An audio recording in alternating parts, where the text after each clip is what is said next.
Hello student, thermodynamics deals with changing energy. अब तक हम फर्स्ट लॉ की बात कर रहे थे जिसमें एनर्जी का जो फर्स्ट चेंज है that is in terms of internal energy और उसकी फॉर्मूला हमने देखी थी delta U is equal to Q plus W। जब आप न्यूमेरिकल सॉल्व करते हो तो आपको ऐसे लिखना होता है, लेकिन नॉर्मली जब आप लिखते हो थ्योरेटिकल बेस पे तो Q प्लस W। ओके, बाद में हमने Q क्या है W क्या है वो भी आपको पता है। Q का मीनिंग सिंपल है, without Q without exchange of heat between system and surrounding process never possible. ये मैंने आपको पहले दिन बता दिया था। हाँ, यदि हीट एक्सचेंज नहीं हुई एडियाबेटिक तो उसमें तो प्रोसेस ही बंद हो जाएगी, because all process are isothermal, must be isothermal occurs at constant temperature. तो विदाउट Q केमिस्ट्री की कोई भी प्रोसेस नहीं हो सकती। केमिस्ट्री की कोई भी process means physical and chemical. जब तक मैं प्रोसेस की बात कर रहा हूं तो नॉर्मली मेरा जो एग्जांपल होगा वो या तो फिजिकल का होगा या तो केमिकल का होगा। क्लियर? तो फिजिकल और केमिकल प्रोसेस आपको करनी है, जैसे ice to water, water to vapour physical है, रिएक्टेंट टू प्रोडक्ट एक केमिकल है। तो उसमें टेम्परेचर को कांस्टेंट रखना पड़ेगा और आइसोथर्मल बनाना है। और आगे भी मैंने बनाया था आइसोथर्मल अपने आप नहीं होता, मेंटेन, और उसके लिए हमें वेसल के बाहर या तो स्टीम या तो आइस रखना पड़ता है। मतलब हीट क्या करवानी है, एक्सचेंज करवानी है between system and surrounding.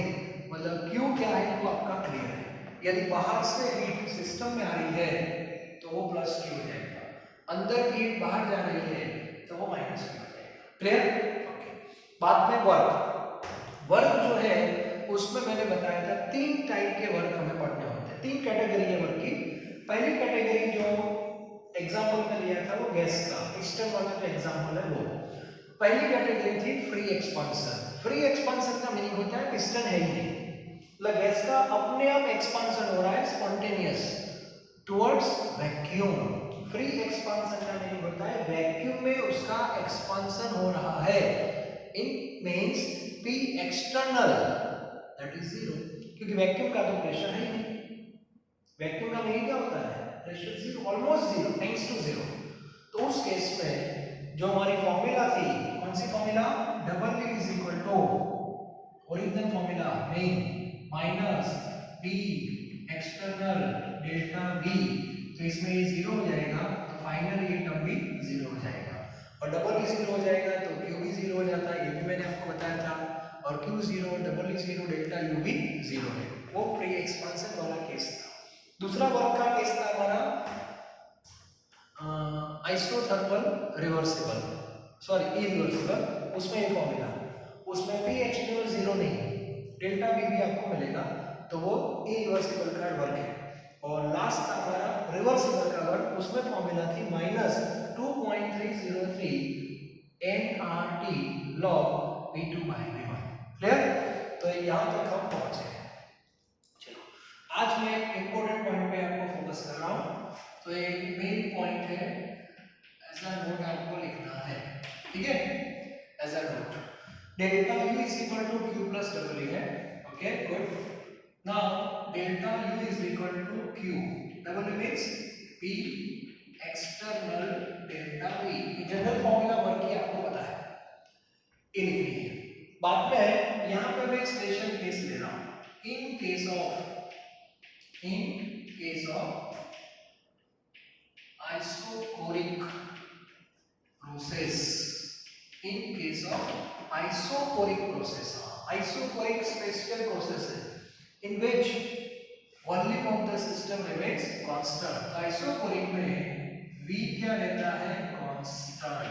Yes, volume of the system constant, और V कांस्टेंट होगा तो डेल्टा V क्या हो जाएगा, जीरो। Change in volume that is zero, ये आपको पता होना चाहिए। कांस्टेंट तो चेंज जीरो, इंक्रीज तो चेंज पॉजिटिव, डिक्रीज तो चेंज नेगेटिव। ये तो मैंने फर्स्ट डे आपको बता दिया है, ठीक है? अब मान लो कि आपने गैस रखा, एग्जांपल कल का मैं ले रहा हूँ, गैस रखा, इसका प्रेशर है मान लो कि 5 atm, ओके, गैस का प्रेशर। और पिस्टन जो आपने रखा तो पिस्टन का प्रेशर भी 5 है, तो एक्सटर्नल और इंटरनल दोनों सेम हो गए। तो अब मुझे बताओ मोमेंट होगी, फॉरवर्ड में भी नहीं होगी, बैकवर्ड में भी नहीं होगी, तो there is no displacement of the piston, और डिस्प्लेसमेंट नहीं होगा इसका मीनिंग हुआ वर्क भी नहीं होगा। वर्क क्यों नहीं हुआ? क्योंकि वॉल्यूम में कोई चेंज ही नहीं आ रहा है, ऐसा बोल सकते हैं। Okay, so delta V is 0. Now see this formula, therefore delta U is equal to only Q. Reason delta V 0 है, डेल्टा V 0 या तो ये जो Q है that is equal to delta U। ये Q को हम सिस्टम में करेंगे QV, और यहाँ पे हम numerical point of view plus और माइनस लिख सकते हैं। तो आपके सामने एक इंपॉर्टेंट रिजल्ट आ गया, delta U is equal to QV.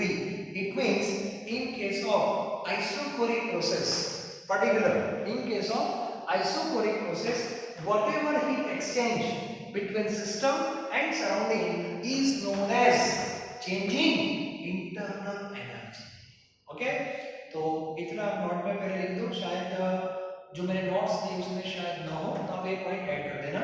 Okay, delta U is equal to Q plus W, W means P external delta V, और आइसोकोरिक में V constant, delta V 0, therefore delta U is equal to plus or minus V. Okay, now write down one statement. It means in case of isochoric process, in case of isochoric process, whatever, क्योंकि heat तो exchange होगी, whatever heat means Q, whatever heat exchange between किसके बीच में exchange होगी? between system and surrounding is known as change in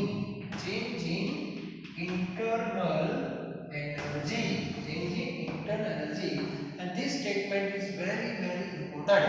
Sometimes in MCQ isochoric that is mentioned, मतलब ये process isochoric ऐसा mention किया होगा। ओके, और क्वेश्चन होगा during that process 20 calorie heat absorb by the system, 20 calorie heat absorb by the system, so what is the change in internal energy? So answer is 20, simple. ठीक है, इसके base पे हम question बना सकते हैं। ठीक है, सो राइट डाउन क्वेश्चन लिखते जाओ। In case of isochoric process, same लिखो, in case of isochoric process, यहाँ पे मैं एग्जांपल लिख रहा हूँ R2P। चलो एक एग्जांपल लिया मैंने, केमिकल का लिया R2P गैस, यस, और R2P मतलब आइसोकोरिक है। Isochoric, why isochoric? Number of moles of reactant and product that is same, so that is isochoric. So in case of isocoric process,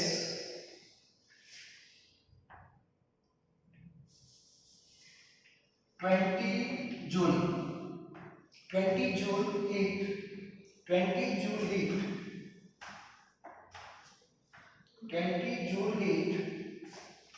absorbed by system, तो system ने 20 joule heat क्या की? Absorb की। Okay, by system. So what is the value of delta E? या simple question, deep में भी आ सकता है, concept should be clear. Isochoric word use कर दिया, इसका मीनिंग है जो भी हीट है 20, 40 whatever, it is known as delta. ये प्रूव कर दिया हमने। ये हीट एब्सॉर्ब है मतलब प्लस लेना है, रिलीज करना है तो माइनस लेना है, तो डेल्टा यू का आंसर प्लस भी आ सकता है, माइनस भी आ सकता है। तो आइसोकोरिक में ये रिलेशन फिक्स हो जाएगा। ओके, तो ये तो हमारे पास एक इंपॉर्टेंट रीजन मिलेगा, क्योंकि विदाउट क्यू तो प्रोसेस है ही नहीं। अब कोई भी प्रोसेस में जो भी हीट एक्सचेंज होगी उसको डेल्टा जी बोल सकते हैं, हाँ, but condition is isochoric and we know all process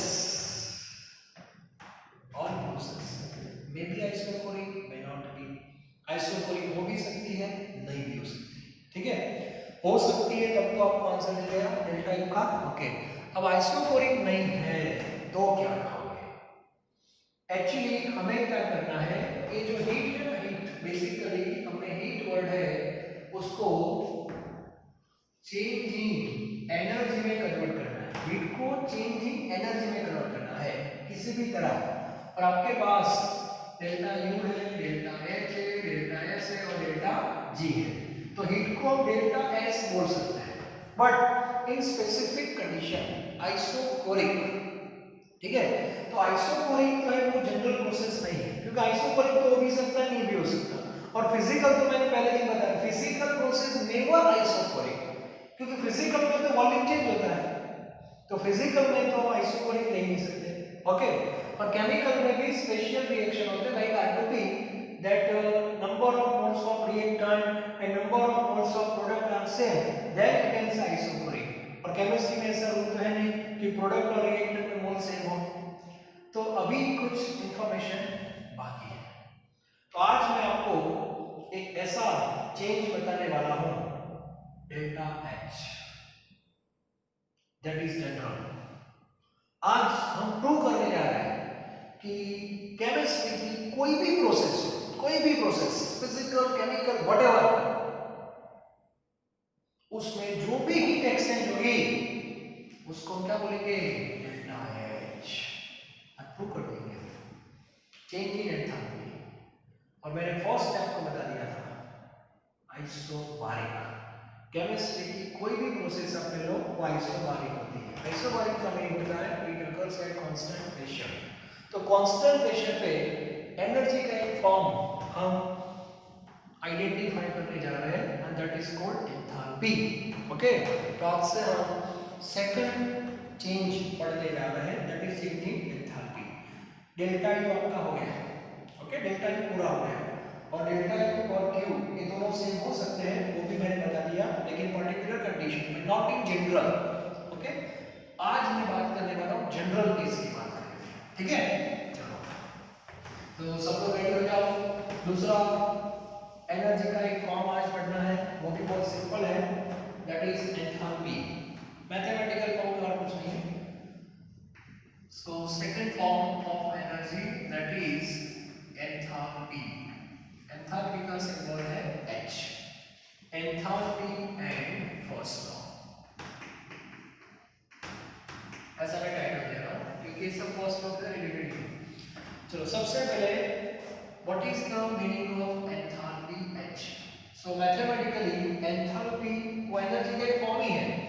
energy के सारे फॉर्म एक दूसरे के साथ कनेक्टेड होते हैं। जैसे हमने बोला कि चलो काइनेटिक और पोटेंशियल, इन दोनों को आप कंबाइन कर दो तो क्या मिलता है? इंटरनल एनर्जी, ठीक है। तो आप इंटरनल एनर्जी तक पहुंच गए, that is Q। Okay, internal energy में एक दूसरी एनर्जी आपको ऐड करनी है, दैट इज P। P भी that is a form of energy, क्योंकि P का यूनिट होता है प्रेशर, मतलब एटमॉस्फेयर, और V मींस वॉल्यूम, लीटर।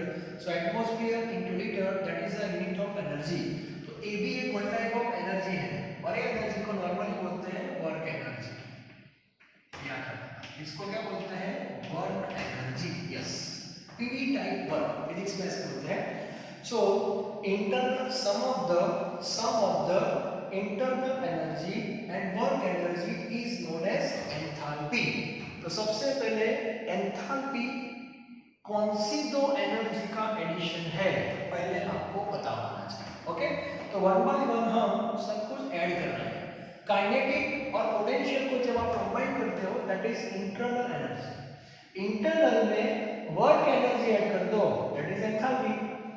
आगे आप एंट्रोपी में जाओगे तो देखना एंथैल्पी को आगे ले जाएंगे। फ्री एनर्जी में जाओगे तो एंट्रोपी को आगे ले जाएंगे।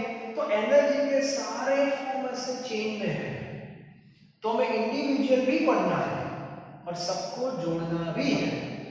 और ये क्लियर हो गया तो आपका थर्मो इजी है, वरना कौन सी थियरी कहां पे पढ़ते हैं कुछ पता ही नहीं होता, ठीक है।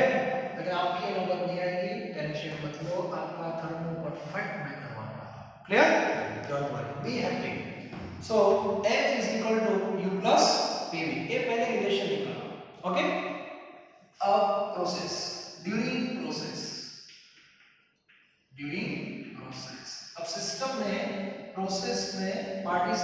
कर दिया, कोई भी सिस्टम हो, living, non living, solid, liquid, gas, element, compound, mixture, process, कोई भी हो, फिजिकल, केमिकल, व्हाटएवर, उसने पार्टिसिपेट कर दिया। चलो, तो एनर्जी का क्या होगा? चेंज। क्लियर? वो भी आपको पता है। तो फॉर्मूला को चेंज के फॉर्म में लिखा है। Change means delta H is equal to delta Q plus delta PV, ऐसा लिख सकते हैं। ओके, तो ये भी एक चेंज है ना, वर्क एनर्जी उसका भी चेंज लेंगे। देखो कैसे, therefore delta H is equal to delta U plus, okay, PV के आगे डेल्टा है, उसमें दो ऑप्शन आते हैं, P एंड V में प्रेशर एंड वॉल्यूम। तो आप दो टाइप के चेंज ले सकते हो।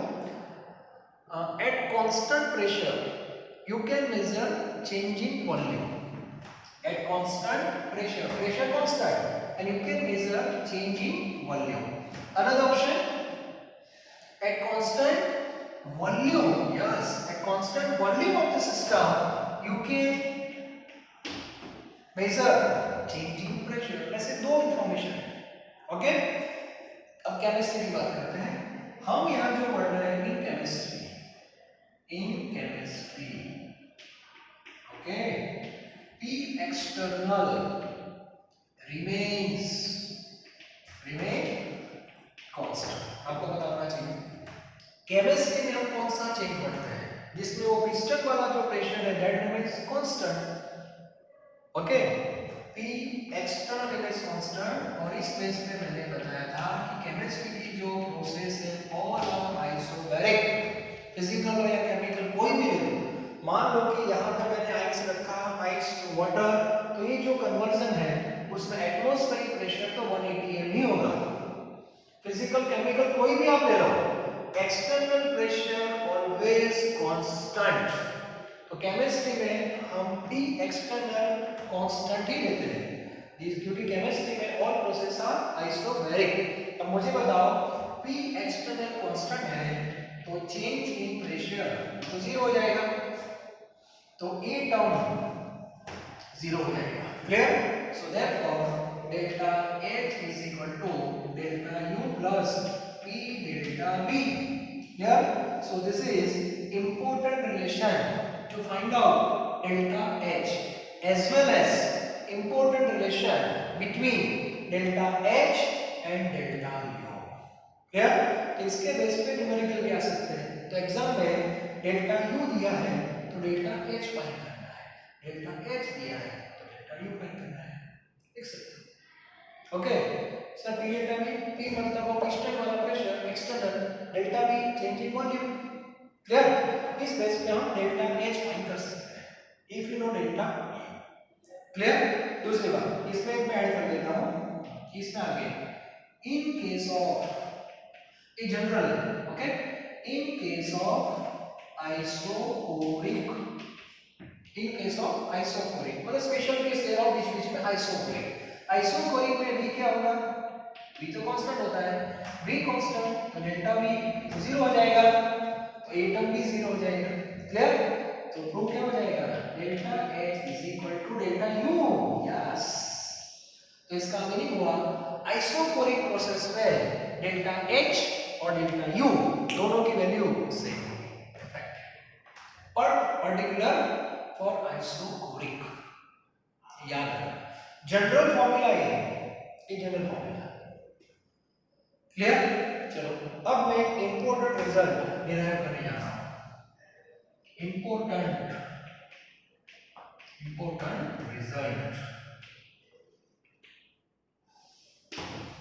रिजल्ट। चलो इसके साथ ही पॉइंट है भाई, delta H is equal to delta U plus P delta V। Clear? Okay, अब मैं इसमें डेल्टा U की फॉर्मूला लिख रहा हूं, delta U। So delta U is what? Q plus W according to first law. लिख सकते हैं therefore, चलो उसमें मैं डबल E की फॉर्मूला लिख रहा हूं, डबल E की formula minus P delta V। External E बनाने को चलेगा सेम ही, इसमें क्या वेरिएबल होगा? तो ये तो सर कैंसिल हो गया। Yes, so finally delta H is equal 2q, general delta H is equal to Q। इसका मीनिंग क्या हुआ? इसका मीनिंग क्या हुआ? इसका मीनिंग होता है केमिस्ट्री की कोई भी प्रोसेस आप ले लो, फिजिकल, केमिकल, कोई भी ले लो, ठीक है, उसमें जो भी हीट एक्सचेंज होगी, इट मींस Q, उसको आप आंखें बंद करके डेल्टा H बोल सकते हो। आंखें बंद करके Q को आप हर बार डेल्टा यू नहीं बोल सकते। Q को डेल्टा यू कब बोल सकते हो? आइसोकोरिक में ऐसा हो सकता है, हाँ, आइसोकोरिक में। लेकिन Q को डेल्टा H कब बोल सकते हो? For any process including isochoric. Isochoric में तो दो बोल सकते हो, आइसोकोरिक में तो Q को डेल्टा U भी बोल सकते हो, Q को डेल्टा H भी बोल सकते हैं। ये मैंने प्रूव कर दिया। आइसोकोरिक में दोनों सेम है, क्या फर्क पड़ता है? But only for isochoric. तो ये जो Q है उसको मैं यहाँ पे QP लिख रहा हूँ। QP का मीनिंग होता है एक्सटर्नल प्रेशर कांस्टेंट, मतलब आइसोबारिक। तो आइसोबारिक बारिक तो सब प्रोसेस है। तो हमारे पास एक इंपॉर्टेंट रिजल्ट आ गया, प्लस और माइनस लिख देना हर बार। Q के आगे प्लस माइनस होना चाहिए, ओके? क्योंकि हीट एब्जॉर्ब भी हो सकती है, रिलीज भी हो सकती है अकॉर्डिंग टू एंडोथर्मिक और एक्सोथर्मिक। तो आज का जो लेक्चर था उसमें सबसे इंपॉर्टेंट बात कौन सी पता है? Q को डेल्टा H बोलते हैं। अब मैं थोड़ा हर बार यहाँ से हमारा जो चैप्टर है वो एक नई डायरेक्शन में जाने वाला है, वो अभी से मैं आपको बता रहा हूँ। क्योंकि ये जो Q है उसको एक नया नाम मिलने वाला है, that is delta H, changing enthalpy. अब देखो हर बार मैं एक लाइन बहुत सिस्टमेटिकली आपको बता रहा हूँ और हर बार मैं बताऊंगा, ठीक है? सबसे पहले ये जो हमारा चैप्टर है थर्मोडायनेमिक्स, उसमें चेंजिंग एनर्जी का कॉन्सेप्ट है, नंबर 1। नंबर 2, नॉर्मली मैंने आपको बताया था without exchange of heat process never possible. ये भी सही है, मतलब ये दोनों जो स्टेटमेंट है उसमें एक स्टेटमेंट चेंजिंग एनर्जी को हाईलाइट कर रहा है और दूसरा जो स्टेटमेंट है वो हीट को हाईलाइट कर रहा है, वो भी सही है। अब हमें दोनों को कनेक्ट करना है आगे, मतलब ये जो हीट है उसको एनर्जी, चेंजिंग एनर्जी के फॉर्म में कन्वर्ट करना है। तो एनर्जी के 4 फॉर्म है, तो हीट का रिलेशन एनर्जी के किस फॉर्म के साथ डायरेक्ट मैच हो जाएगा? Delta H। मतलब अब आपको हर बार एक बात याद रखनी है, हर बार मैं आपको बताऊंगा without exchange of heat process never possible. True और फॉल्स? आपको बोलना है सर ट्रू। दूसरा क्वेश्चन, हीट के दो फॉर्म, हीट के दो फॉर्म QP एंड QV। आपको ऐसा बोलना, हीट के दो form QP and QE। QP means heat exchange at constant pressure, QE heat exchange at constant volume. अब मुझे बताओ इन दोनों में जनरल फॉर्म कौन सा, QP या QV? General means applicable for all.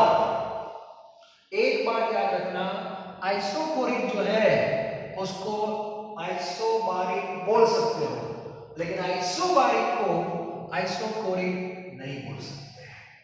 सारे आइसोबारिक आइसोकोरिक नहीं है, ये क्लियर होना चाहिए। तो जनरल फॉर्म कौन सा हुआ? QP। तो QP को हाईलाइट करना है, ओके? और QP को क्या बोलते हैं? Delta H। QP को बोलते हैं डेल्टा H, याद रखना। तो ये लेक्चर से हीट का एक नया रिप्रेजेंटेशन आ गया। हम जो बोलते थे ना without heat, without heat, without heat, अब बोलना है without changing enthalpy, without changing enthalpy process never possible, ऐसे बोलना है। क्लियर? तो हीट जो है उसको एक नई आइडेंटिटी मिल रही है, दैट इज डेल्टा H। आज के लेक्चर से याद रखना, डेल्टा यू नहीं मिलेगा, हीट को डेल्टा यू बोल सकते हो बट पर्टिकुलर प्रोसेस में, आइसोकोरिक में, नॉट फॉर ऑल। लेकिन डेल्टा एच जो है that is general applicable for all process. Is it clear? Okay, तो ये बहुत इंपॉर्टेंट है। और दूसरी बात, इन फ्यूचर आप देखना केमिस्ट्री में आपने बहुत सारे वर्ड सुने होंगे, heat of neutralisation, heat of combustion और हीट ऑफ फॉर्मेशन, ऐसे बहुत सारे वर्ड आने वाले हैं। Heat heat heat heat heat, लेकिन इसका सिंबल आप देखना डेल्टा एच होगा। नाम हीट होगा, सिंबल डेल्टा एच होगा। मतलब हीट है वही एनर्जी का चेंज है, वो हमने प्रूव कर दिया। लेकिन कौन सी एनर्जी का चेंज? Delta H. उसकी जो न्यूमेरिकल वैल्यू है that is equal to delta H. तो थर्मो में विदाउट हीट की जगह बोलना है विदाउट डेल्टा एच, ऐसा बोलना है। क्लियर? तो आज का जो लेक्चर था उसमें मुझे प्रूव करना था कि जो Q है हर एक प्रोसेस में Q जो आता है वो डेल्टा एच है, ऐसा मुझे प्रूव करना था। और आइसोकोरिक में जो Q है वो डेल्टा U है, और डेल्टा U को डेल्टा एच भी बोल सकते हो। तो delta H applicable for all process, इतना क्लियर होना चाहिए। पर delta U applicable only for isochoric. Delta H और डेल्टा U का रिलेशन क्या है वो भी पता होना चाहिए। तो आज के लेक्चर में इतना बताना था। नेक्स्ट हमारा जो लेक्चर आएगा उसमें फिर से मैं प्रूव कर दूंगा कि दोनों सेम होने वाले हैं, पर्टिकुलर फॉर आइसोकोरिक। और वो लेक्चर में आप देखना हम केमिकल प्रोसेस के बेस पे आगे बढ़ेंगे। अभी ये सब जो बात हो रही है वो गैस का एग्जांपल था। अब हम एक एग्जांपल केमिकल रिएक्शन का लेंगे, उसमें भी प्रूव कर देंगे कि दोनों सेम कब होंगे और सेम नहीं होंगे। तो वहां से भी हमें एक इंपॉर्टेंट रिलेशन मिलने वाला है, और उस बेस पे बहुत सारे न्यूमेरिकल आपको मिलेंगे। तो नेक्स्ट लेक्चर भी बहुत इंपॉर्टेंट है। तो डेल्टा यू डेल्टा एच दोनों बहुत इंपॉर्टेंट है। ये हमारा पार्ट 1 चल रहा है, आपको पता होना चाहिए दोनों की फॉर्मूला, रिलेशन, कौन सा कनेक्शन कहाँ पे होता है वो क्लियर होना चाहिए। थर्मो में बस आप फॉर्मूला अच्छी तरह सेट करते जाओ और थोड़े कॉन्सेप्ट क्लियर होने चाहिए बस। पी एक्सटर्नल क्या है, वॉल्यूम क्या है, इसे पता होना चाहिए। साइन का इंपॉर्टेंस है। Okay, thank you very very much.